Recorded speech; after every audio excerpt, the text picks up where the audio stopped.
بسم اللہ الرحمن الرحیم۔ ایک دفعہ نبی کریم صلی اللہ علیہ وسلم حرم شریف میں تھے۔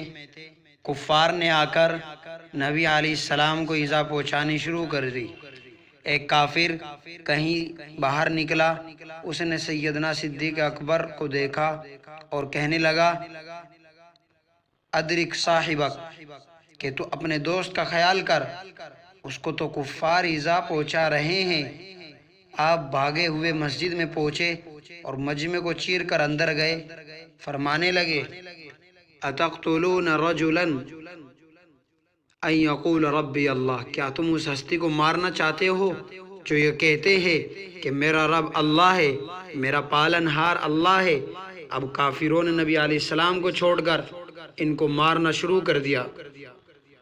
روایات میں آتا ہے کہ صدیق اکبر رضی اللہ عنہ کی زبان سے صرف اتنا کہہ رہے تھے، تبارک یا ذی الجلال والاکرام۔ کفار نے اتنا مارا کہ بے ہوش ہو گئے۔ اس وقت ان کے قبیلے کے لوگ وہاں پہنچے اور ان کو اٹھا کر گھر لے آئے۔ بہت دیر تک ہوش میں نہ آئے، رات گزر گئی۔ جب ہوش میں آئے تو والدہ نے کہا کہ بیٹا کچھ کھا لو۔ اس وقت سیدنا صدیق اکبر رضی اللہ عنہ نے اپنی والدہ سے پوچھا، اماں مجھے یہ تو بتاؤ نبی علیہ السلام کس حال میں ہیں؟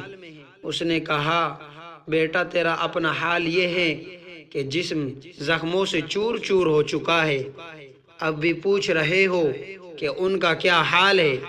فرمایا، ہاں، جب تک مجھے ان کے حال کا پتہ نہیں چلے گا میں کچھ نہیں کھاؤں گا۔ ان کی والدہ نے کہا کہ مجھے تو پتہ نہیں کہ وہ کس حال میں ہیں۔ سیدنا صدیق اکبر نے ام جمیل کا نام بتایا اور فرمایا کہ ان کے پاس جائیے، وہ آپ کو بتائیں گی۔ چنانچہ ان سے پوچھا گیا تو انہوں نے بتایا کہ آپ دار ارقم میں ہیں۔ جب نبی علیہ السلام کا پتہ چلا تو سیدنا صدیق اکبر رضی اللہ عنہ اپنی والدہ کے ساتھ دار ارقم پہنچے۔ روایات میں آتا ہے کہ جب صدیق اکبر دار ارقم پہنچے تو صدیق اکبر کی اس کیفیت کو دیکھ کر نبی علیہ السلام نے حضرت ابو بکر صدیق کا بوسہ لیا۔ اس کے بعد سب صحابہ کرام رضوان اللہ تعالی علیہ مجمعین نے صدیق اکبر کا بوسہ لیا۔ سبحان اللہ۔